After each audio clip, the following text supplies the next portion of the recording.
Dampak yang diakibatkan ketika seseorang dinyatakan positif COVID-19 tidak hanya menyerang fisik, namun juga berisiko menimbulkan gangguan kesehatan mental, seperti gangguan kecemasan, insomnia, bahkan hingga depresi. Terlebih jika pasien tersebut tidak mendapatkan support atau dukungan moral dari lingkungan terdekatnya. Akibatnya penurunan imunitas atau daya tahan tubuh sehingga tak kunjung sembuh. Kita akan dengarkan kisah salah satu penyintas COVID-19 malam hari ini. Bergabung bersama saya Fushiko Binar Ardani dan juga ada Dr. Andri selaku spesialis kedokteran jiwa Omni Hospital. Selamat malam Fushiko dan juga Dr. Andri. Selamat malam Mbak Tiffany. Sehat semuanya ya? Sehat, terima kasih. Gimana kabarnya juga Mbak? Alhamdulillah baik dokter dan juga Fushiko. Saya mau ke Shiko dulu selaku penyintas COVID-19. Berarti sekarang sudah dinyatakan sembuh ya? Alhamdulillah Mbak, sudah. Berapa lama ketika pada saat itu dinyatakan terinfeksi positif COVID? Kalau untuk saya sendiri, waktu dinyatakan itu kira-kira sekitar 3-4 minggu ya Mbak ya. Oke, 3-4 minggu. Sampai benar-benar bisa negatif ya.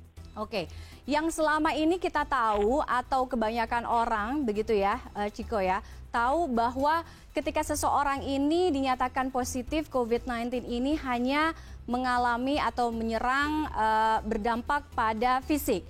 Ya, dengan simptom-simptom atau gejala-gejala yang dirasakan. Setiap orang pun berbeda-beda. Tapi di balik itu semua, kita atau mungkin sebenarnya ini juga banyak dialami oleh penyintas COVID-19 di luar sana, yaitu berdampak pada kesehatan mental. Jadi ada yang mengalami gangguan kecemasan, kemudian bahkan sampai dengan depresi, insomnia, dan lain sebagainya.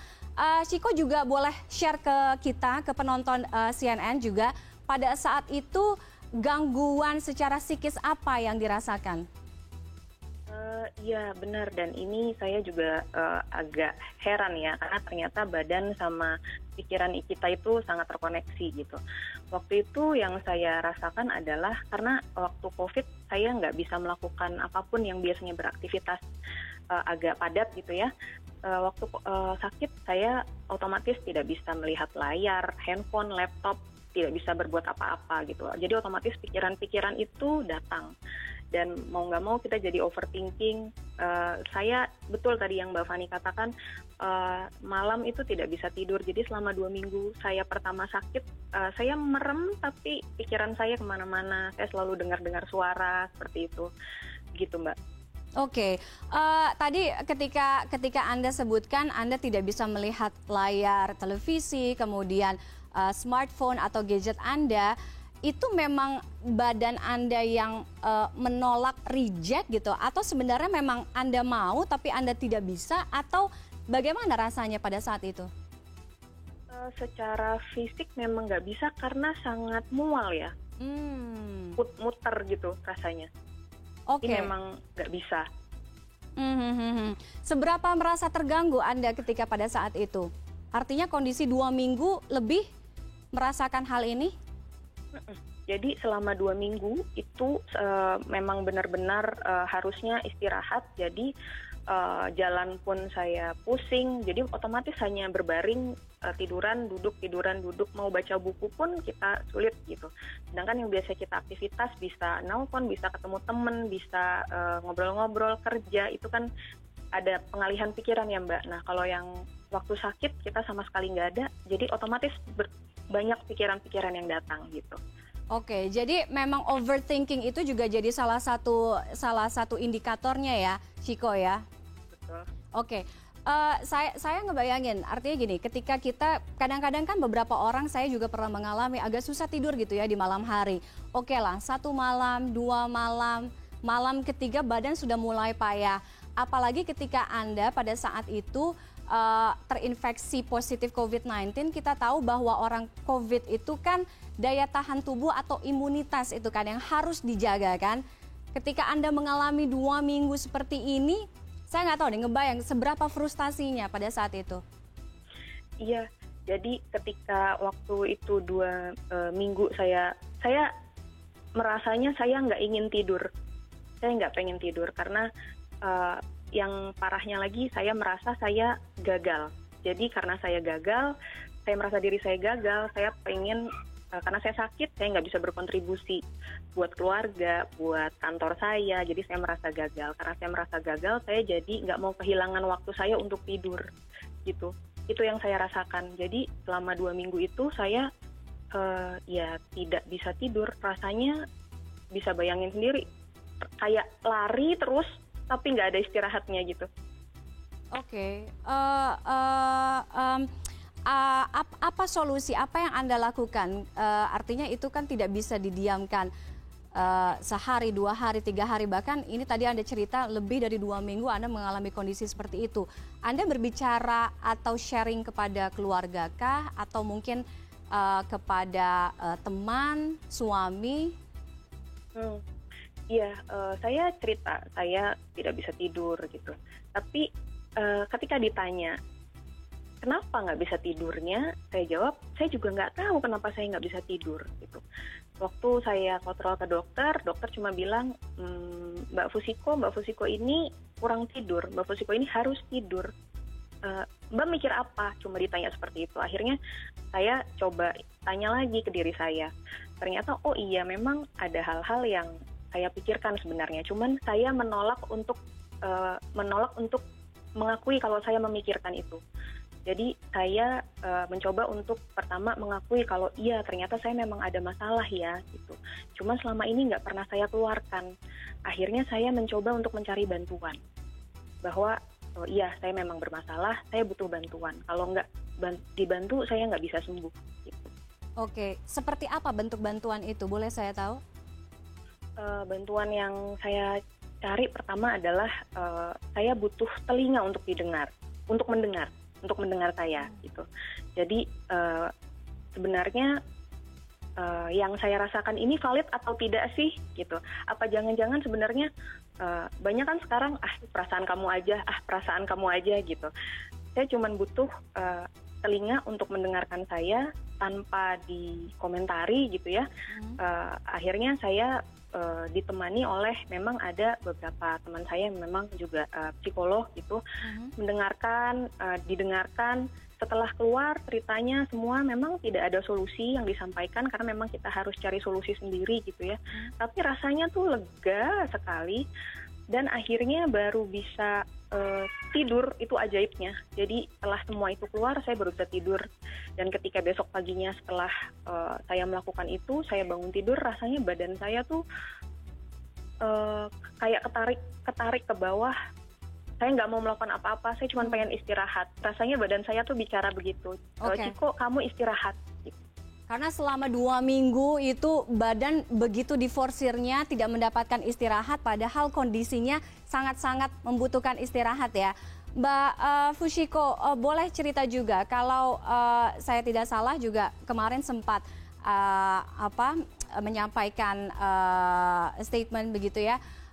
Salah satu bentuk bantuannya pun sampai begitu merasa depresinya gitu, sampai meminta obat tidur begitu. Iya, karena itu tadi saya sebenarnya menolak diri saya seperti menolak untuk tidur. Kayak ada yang bilang, Ciko jangan tidur karena kalau tidur kamu nanti kehilangan waktu kamu untuk belajar, untuk bekerja. Kamu sebenarnya ini sakit, momen kamu untuk baca buku nih, momen kamu untuk melakukan sesuatu yang di luar yang sebelumnya nggak pernah kamu lakukan gitu. Dari dalam itu tuh ada yang pengen begitu Mbak, jadi nggak bisa tidur gitu, nggak mau tidur. Dan obat-obat yang diberikan itu, obat tidur tersebut membantu. Jadi tapi memang kata dokter dilatih ya, nggak boleh seperti ini terus. Jadi ini hanya interim saja selama sakit. Setelah sakit ya tidak boleh seperti ini lagi gitu. Oke, saya ke Dokter Andri. Dokter Andri, Anda juga mendengarkan kesaksian pengalaman dari salah seorang penyintas COVID-19. Kalau tadi mungkin sedikit bisa saya recap sedikit. Ada perasaan bersalah, ada perasaan ingin menebus kegagalan seperti tadi Fushiko sampaikan. Banyak waktu yang terbuang, tidak bisa bekerja atau memberikan tenaganya maksimal kepada keluarga, kepada kantor sebagai seorang pekerja dan lain sebagainya. ini tidak bisa dianggap enteng, tidak bisa dianggap remeh kan dokter. Artinya para penyintas COVID ini sadar atau tidak sadar, mereka memang membutuhkan telinga kedua dan juga membutuhkan pendampingan untuk mengobati psikologis mereka. Ya, betul sekali. Jadi kalau kita melihat problem yang berkaitan dengan masalah psikologis akibat mengalami kondisi penyakit yang traumatik ya, ataupun tiba-tiba seperti yang dialami oleh Mbak Ciko tadi dan beberapa teman yang lain yang mengalami kondisi COVID ini, memang bisa membuat perubahan psikologis orang tersebut.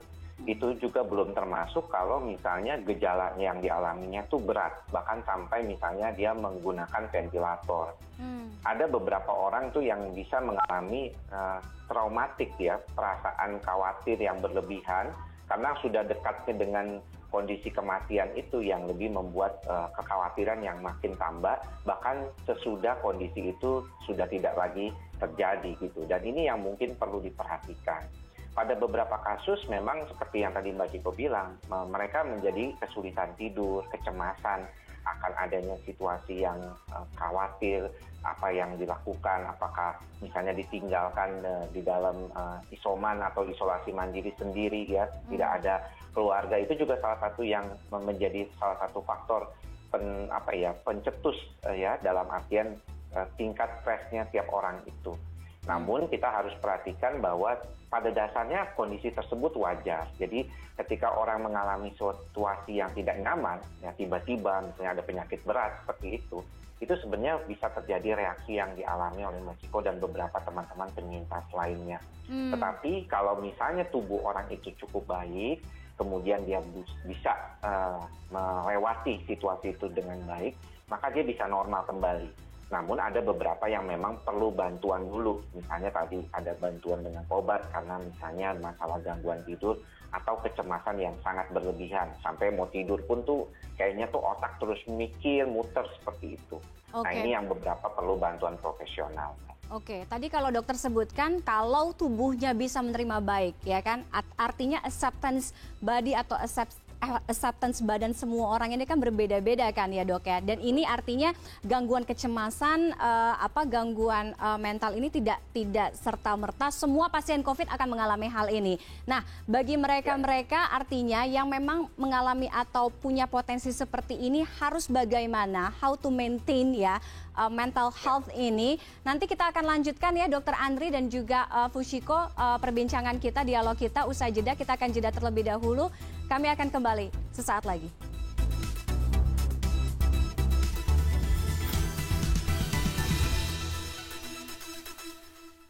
Kita masih akan lanjutkan dialog kita masih bersama salah satu penyintas COVID-19 yaitu Fushiko Binar Ardhani dan juga ada Dr. Andri selaku spesialis kedokteran jiwa Omni Hospital.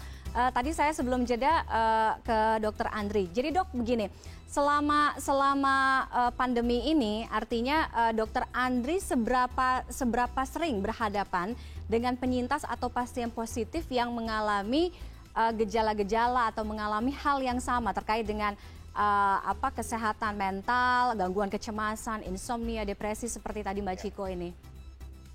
Kalau waktu bulan sekitaran November, Desember itu hampir setiap hari ya ada pasien-pasien yang berkunjung ya karena mengalami gangguan kecemasan, terutama masalah gangguan tidur setelah terinfeksi COVID-19 gitu. Jadi kalau di dalam praktek kedokteran jiwa, gangguan tidur itu kan merupakan sebenarnya pintu masuk ya untuk gejala-gejala yang lainnya. Ya, awalnya orang nggak bisa tidur, biasanya karena kecemasan yang luar biasa, kemudian kayaknya otaknya nggak bisa berhenti kalau malam itu, dan akhirnya jadi nggak bisa tidur seperti itu. Dan itu banyak juga dimulai sejak awal mereka terinfeksi. Gitu. Oke, jadi gangguan tidur itu yang paling common ya, atau yang paling sering ditemui ya, Dokter Andri ya. Oke, dok, tadi dokter bilang bahwa acceptance artinya kalau misalnya tubuh kita baik gitu, ya penerimaannya baik, ya mungkin tidak akan mengalami seperti yang tadi Mbak Ciko ceritakan. Nah, tapi kan mungkin kadang-kadang kita suka sadar dan juga tidak sadar ketika seseorang didiagnosa positif kan, apa ya, overthinking, pikiran-pikiran itu yang mengganggu. Padahal tadi Mbak Chiko bilang ketika saya bercerita, mendapatkan pendampingan secara psikologis gitu ya, itu sebenarnya selesai, langsung bisa tidur, enak. Nah, bagaimana memaintain artinya ketika seseorang ini dinyatakan positif COVID? Ya, sebenarnya memang tergantung dari gejala yang juga dialami oleh orang tersebut ya. Kalau gejala penyakitnya atau gejala COVID-nya itu cukup berat, biasanya orang itu akan shock sekali gitu ya. Misalnya kalau sampai napasnya itu agak susah seperti itu. Kemudian juga timbul gejala-gejala berat yang lain seperti demam tinggi yang kemudian terus-terusan gitu. Nah, khawatirnya itu karena mereka juga mendapatkan informasi berkaitan dengan kondisi COVID itu bisa sampai meninggal gitu ya. Jadi begitu banyaknya cerita berita yang terkait dengan kondisi COVID yang gawat itu membuat orang itu seringkali jadinya kepikirannya kalau kena COVID itu pasti nanti berat dan meninggal. Ini yang paling dikhawatirkan ya, ditakutkan oleh banyak orang. Padahal misalnya kita tahu 80% dari gejala itu memang kan ringan atau tidak bergejala sama sekali misalnya. Jadi ini yang bisa dilihat, jadi respon orang tersebut terhadap ketika dia menerima kondisinya COVID atau tidak gitu. Namun tadi seperti yang Mbak Tiffany bilang bahwa kalau kita jadi khawatir yang berlebihan sampai akhirnya jadi ketakutan, stres yang berkepanjangan, tidak tidur, akhirnya malah menurunkan imunitas sendiri gitu yang sebenarnya sangat punya fungsi yang besar untuk melawan virus ini. Oke, pikiran-pikiran itu kan yang sebenarnya dok ya, yang menjadi akar dari semua masalah ini kan, gangguan kecemasan sampai dengan depresi, bukan banyak yang mengalami hal yang lebih parah lagi. Nah, kalau tadi Mbak Chiko mendapatkan bantuan atau mencari bantuan gitu ya, pendampingan secara untuk mengobati secara psikologisnya dia. Nah, bagaimana dengan orang-orang lain? Apa yang harus dilakukan dok? Mungkin tidak semua orang bisa mendapatkan akses atau mendapatkan bantuan seperti tadi yang Mbak Chiko lakukan ketika kemarin-kemarin ini. Ya. Sebenarnya sering saya katakan ya, di dalam kondisi pandemi saat ini yang paling utama juga adalah salah satunya peningkatan dari solidaritas kita ya terhadap rekan, tetangga kita ataupun teman-teman kita. Dalam hal ini paling penting memang keluarga. Jadi awalnya memang keluarga ini menjadi salah satu pendukung gitu ya dari situasi yang terkait dengan kecemasan ataupun gangguan psikologis pasca penyintas COVID itu sendiri.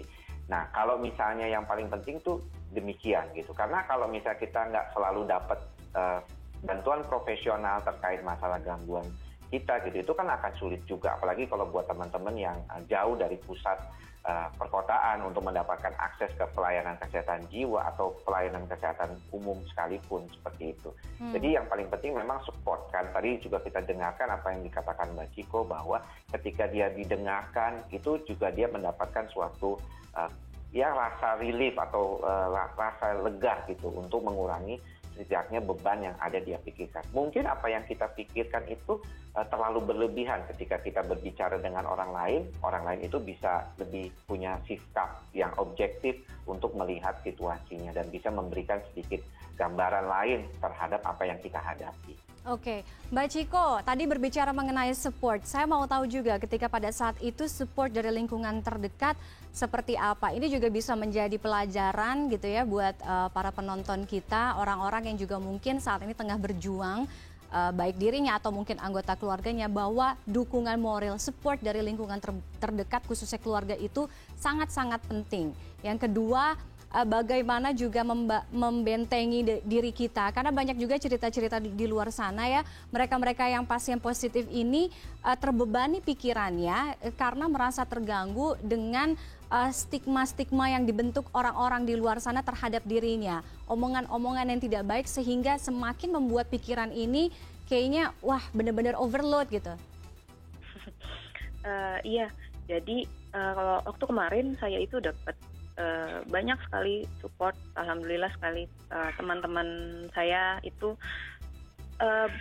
tanya kabar, banyak yang sekali yang tanya kabar, tapi banyak juga yang bertanya, lu bisa kena COVID dari mana gitu. Itu juga banyak yang seperti itu. Sedang itu membuat kita merasa dijudge gitu. merasa gara-gara elu gitu, jadinya kena deh, apalagi saya sekeluarga ya gitu. Support yang kemarin diberikan oleh teman-teman saya adalah ya udah denger saya cerita aja gitu. Itu yang saya dapat dari teman-teman saya. Akhirnya kalaupun itu belum cukup gitu ya, akhirnya saya mencari bantuan profesional. Sama hanya ingin didengarkan cerita. Dan satu yang paling membuat saya, yang kemarin saya rasakan adalah saya merasa gagal melindungi diri, melindungi keluarga gitu ya. Ada satu kata-kata yang bikin saya merasa agak lega bahwa enggak, kamu tidak gagal. Saat ini, sampai dengan saat ini, kamu sudah melakukan hal yang terbaik. Ini yang terbaik. Ini sudah yang paling bisa kamu lakukan gitu. Itu membuat saya merasa, ternyata saya sudah melakukan hal yang terbaik. Cuman kalau hasilnya ternyata masih belum baik, ya itu sudah berarti sudah cerita lain. Itu bukan hal yang bisa saya kontrol gitu. Itu di situ saya mulai bisa menerima. Oke. Jadi Pesan kalau misalnya saya boleh usul gitu ya, saran kalau misalnya ada yang cerita, didengarkan aja dan bilang bahwa you're doing good, you're doing just fine gitu. Iya. Pesan untuk mereka di luar sana, Mbak Chiko, yang mungkin saat ini merasakan hal yang sama seperti yang Anda rasakan beberapa waktu lalu? Jangan takut untuk mengakui kalau misalnya memang kita ada pikiran yang ingin disampaikan. Jangan takut untuk mengakui bahwa kita memang mungkin punya mental health issue dan segera cari bantuan. Oke. Terima kasih. Terakhir saya ke Dr. Andri, silakan dokter. Ini juga menguatkan, menginspirasi orang-orang yang masih berjuang di luar sana, yang juga mengalami hal yang sama terkait dengan gangguan kecemasan dan sebagainya. Sedikit saja dokter, dari Dr. Andri. Ya, gangguan kecemasan yang dialami setelah melewati masa-masa sakit COVID-19 itu adalah suatu hal yang wajar. Dan kita berharap bahwa itu bisa dilewati dengan baik gitu ya. Kalau ada gangguan, segeralah konsultasikan dulu ke profesional, apalagi kalau gangguannya tuh gangguan tidur yang sampai mengganggu kehidupan orang tersebut. Dan kita berharap dukungan dari teman-teman sekitar, masyarakat terhadap para penyintas COVID ini juga tetap ada. Seperti tadi Mbak Chiko bilang, coba dengarkan dulu gitu ya, jangan memberikan judgement atau penilaian yang berlebihan. Tapi terimalah dengan ikhlas, dengan sabar dan sadar supaya kita bisa lebih bantu diri kita dan juga teman-teman kita ini. Baik, terima kasih Dr. Andri, spesialis kedokteran jiwa Omni Hospital dan juga salah satu penyintas COVID-19, Fushiko Binar Ardhani yang sudah bergabung di CNN Indonesia Connected malam hari ini. Salam sehat, selamat malam.